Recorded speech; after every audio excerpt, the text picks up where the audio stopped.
ಹಾಗೆ ಇವತ್ತು ಜಿಲ್ಲೆಯಿಂದ ಮೂಲ ಮೂಲೆಯಿಂದ ಬಂದಿರತಕ್ಕಂಥ ತಮ್ಮೆಲ್ಲರಿಗೂ ಕೂಡ ನಾನು ನಮಸ್ಕಾರಗಳನ್ನು ತಿಳಿಸ್ತಾ, ಮಾಧ್ಯಮದ ಸ್ನೇಹಿತರುಗಳೇ, ಪಕ್ಷಾಂತರ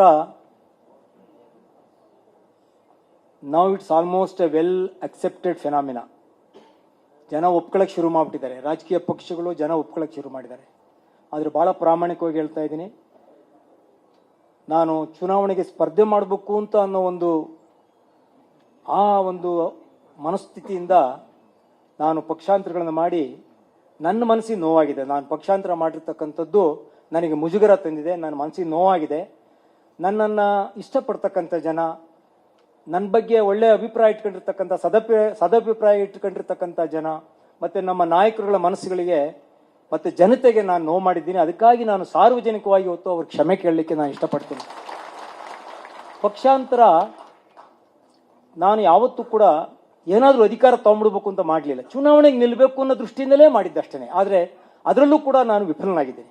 ಆದರೆ ಅಂತಿಮವಾಗಿ 10 ವರ್ಷಗಳ ಕಾಲ ಜಿಲ್ಲೆಯಲ್ಲಿ ಕಾಂಗ್ರೆಸ್ ಪಕ್ಷದ ಅಧ್ಯಕ್ಷನಾಗಿ, 10 ವರ್ಷಗಳ ಕಾಲ ಕಾಂಗ್ರೆಸ್ ಪಕ್ಷದಿಂದ ಶಾಸಕನಾಗಿ, 5 ವರ್ಷಗಳ ಕಾಲ ಲೋಕಸಭಾ ಸದಸ್ಯನಾಗಿ, ಕಾಂಗ್ರೆಸ್ ಪಕ್ಷದಿಂದ ಲೋಕಸಭಾ ಸದಸ್ಯನಾಗಿ ಕೆಲಸ ಮಾಡ್ತಕ್ಕಂಥದ್ದು, ಮತ್ತೆ ರಾಜ್ಯದಲ್ಲಿ ಸಾರ್ವಜನಿಕ ಬದುಕಿನಲ್ಲಿ ನನಗೇನಾದರೂ ಕೂಡ ಒಂದು ಗುರುತನ್ನು ಮಾಡಿಕೊಟ್ಟಿರ್ತಕ್ಕಂಥದ್ದು ಕಾಂಗ್ರೆಸ್ ಪಕ್ಷ. ನಾನು 44 ಜನ, ಕೇವಲ 44 ಜನ ಇವತ್ತು ಈ ದೇಶದಲ್ಲಿ ಕಾಂಗ್ರೆಸ್ ಪಕ್ಷದಲ್ಲಿ ಗೆದ್ದಂಥ ಸಂದರ್ಭದಲ್ಲಿ ನನಗೊಂದು ಅವಕಾಶವನ್ನು ಮಾಡಿಕೊಟ್ಟಂಥ ವೇದಿಕೆಯಲ್ಲಿರ್ತಕ್ಕಂಥ ಎಲ್ಲ ನಾಯಕರುಗಳು ನಾವಿವತ್ತು ನಮಗೆ ಅಲ್ಲಿ ದೆಹಲಿಯ ಮಟ್ಟದಲ್ಲೂ ಕೂಡ ಒಬ್ಬ ಲೋಕಸಭಾ ಸದಸ್ಯನಾಗಿ ಪರ್ಫಾರ್ಮ್ ಮಾಡಲಿಕ್ಕೆ ನಮಗೊಂದು ಅವಕಾಶವನ್ನು ಕಲ್ಪಿಸಿಕೊಟ್ಟಿದ್ರು. ಆದರೆ ದುರಾದೃಷ್ಟವಶಾತ್ ನಾನು ನಿಲ್ಲಕ್ಕಾಗಲಿಲ್ಲ. ಹಾಗಾಗಿ ನಾನು ಪಕ್ಷಾಂತರ ಮಾಡಿದ ಆ ಒಂದು ತಪ್ಪಿನ ಅರಿವಾಗಿ ನಾನು ಪುನಃ I know not much active political career is left behind me. ಅತ್ಯಂತ ಕ್ರಿಯಾಶೀಲವಾದಂಥ ರಾಜಕಾರಣ ಜಾಸ್ತಿ ಇಲ್ಲ ಇನ್ನು. ಹಾಗಾಗಿ ಇರ್ತಕ್ಕಂಥ ನಮ್ಮ ರಾಜಕೀಯ ಬದುಕೇನಿದೆ ಅದನ್ನ ಯಾವ ಪಕ್ಷ ನನಗೆ ರಾಜಕೀಯ ಜೀವನವನ್ನು ಕೊಟ್ಟಿದೆ, ಯಾವ ಪಕ್ಷ ನನ್ನನ್ನು ಗುರುತಿಸಿದೆ, ಆ ಪಕ್ಷದಲ್ಲಿ ನಮ್ಮ ಉಳಿದಂಥ ಸೇವೆ ಆಗಬೇಕು ಅನ್ನೋ ದೃಷ್ಟಿಯಿಂದ ಇವತ್ತು ನಮ್ಮ ಮಾತೃಪಕ್ಷ ಕಾಂಗ್ರೆಸ್ ಪಕ್ಷಕ್ಕೆ ನಾನು ಬಂದಿದ್ದೇನೆ. ನನ್ನನ್ನು ಅತ್ಯಂತ ಗೌರವದಿಂದ ಇವತ್ತು ನಮ್ಮ ಪಕ್ಷದ ಅಧ್ಯಕ್ಷರು, ಸನ್ಮಾನ್ಯ ಮುಖ್ಯಮಂತ್ರಿಗಳು, ನಮ್ಮ ನಾಯಕರುಗಳಂತ ಮಾನ್ಯ ಡಾಕ್ಟರ್ ಪರಮೇಶ್ವರ್ ಅವರು, ಮಾನ್ಯ ರಾಜಣ್ಣ ಅವರು, ಮತ್ತೆ ವಾಸೂರ್ ಅವರು, ನಮ್ಮ ಶಾಸಕರ ಮಿತ್ರಗಳು, ಮತ್ತೆ ನಮ್ಮ ಚುನಾವಣೆಯಲ್ಲಿ ಸ್ಪರ್ಧೆ ಮಾಡಿರ್ತಕ್ಕಂಥವ್ರು, ಮಾಜಿ ಶಾಸಕರುಗಳು, ಮತ್ತೆ ವೇದಿಕೆ ಮೇಲಿರ್ತಕ್ಕಂಥ ಎಲ್ಲ ಗಣ್ಯರುಗಳು, ನಮ್ಮ ಕಾರ್ಯದರ್ಶಿ ಎಲ್ಲರೂ ಕೂಡ ಇವತ್ತು ನಾನು ಅತ್ಯಂತ ಆತ್ಮೀಯವಾಗಿ ಗೌರವವಾಗಿ ನನ್ನನ್ನು ಬರಮಾಡ್ಕೊಂಡಿದ್ದಾರೆ.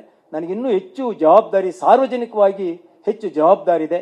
ಹಾಗಾಗಿ ಮುಂದಿನ ದಿನಗಳಲ್ಲಾದರೂ ಕೂಡ ನಾವು ಏನಾದ್ರೂ ಲೋಪದೋಷಗಳಾಗಿದ್ರೆ, ತಪ್ಪುಗಳಾಗಿದ್ರೆ ಅದು ಸರಿಪಡಿಸ್ಕೊಂಡು ಸಾರ್ವಜನಿಕ ಜೀವನದಲ್ಲಿ, ಸಾರ್ವಜನಿಕ ಬದುಕಿನಲ್ಲಿ ಸ್ವಲ್ಪ ಹೆಸರು ಮಾಡಿ ಉಳ್ಕೊಂಡ್ರೆ ಅದೇ ನಮ್ಮ ದೊಡ್ಡ ಆಸ್ತಿ. ಅದನ್ನ ನಂಬಿಕೆ ಇಟ್ಕೊಂಡಿರ್ತಕ್ಕಂಥ ನಾನು. ಹಾಗಾಗಿ ಅದನ್ನೇನಾದ್ರೂ ಮಾಡಿ ಮುಂದಿನ ದಿನಗಳಲ್ಲಿ ಅದನ್ನು ಗಳಿಸ್ಕೊಳ್ಳೋಣ ಅಂತ ಹೇಳಿ ನಾನು ಬಹಳ ಋಣಿಯಾಗಿದ್ದೇನೆ ಕಾಂಗ್ರೆಸ್ ಪಕ್ಷಕ್ಕೆ. ನನ್ನನ್ನು ಬಹಳ ಅತ್ಯಂತ ಗೌರವದಿಂದ ನನ್ನನ್ನು ಬರಮಾಡ್ಕೊಂಡಿದ್ದೀರಿ. ನಾನು ಪ್ರಾಮಾಣಿಕವಾಗಿ ಆ ಪಕ್ಷದಲ್ಲಿ ನನ್ನ ಮುಂದಿನ ಸಾರ್ವಜನಿಕ ಬದುಕನ್ನು ಕಳೆದು ಆ ಪಕ್ಷಕ್ಕೆ ಸೇವೆಯನ್ನು ಮಾಡ್ತೀನಿ. ತಮ್ಮೆಲ್ಲರೂ ಕೂಡ ನಾನು ಅನಂತ ಧನ್ಯವಾದಗಳು. ಇವತ್ತು ಈ ಕಾರ್ಯಕ್ರಮಕ್ಕೆ ತಾವು ಜಿಲ್ಲೆಯ ಮೂಲೆಯಿಂದ ಬಂದಿದ್ದೀರಿ. ತಮಗೂ ಕೂಡ ಮತ್ತೆ ಎಲ್ಲ ಜಿಲ್ಲೆಯ ಎಲ್ಲ ಮುಖಂಡರುಗಳು ಕೂಡ ಬಹುತೇಕ ಎಲ್ಲರೂ ಕೂಡ ನಮಗೆ ಇವತ್ತು ಈ ಒಂದು ಸೇರ್ಪಡೆ ಆಗಲಿ, ಆಯಿತು, ನಾವೆಲ್ಲ ನಮ್ಮದು ಸಹಕಾರ ಮಾಡ್ತೀವಿ ಅಂತ ಅನ್ನೋ ಒಂದು ದೊಡ್ಡ ಮನಸ್ಸನ್ನ ಅವರು ಕೂಡ ಹೇಳಿದ್ದಾರೆ. ಹಾಗಾಗಿ ಅವ್ರಿಗೂ ಕೂಡ ನಾನು ನನ್ನ ನಮಸ್ಕಾರಗಳನ್ನ ಹೇಳ್ತಾ ತಮ್ಮೆಲ್ಲರೂ ಕೂಡ ವಂದಿಸಿ ನಾನು ಮಾತು ಮುಗಿಸ್ತೀನಿ. ನಮಸ್ಕಾರ.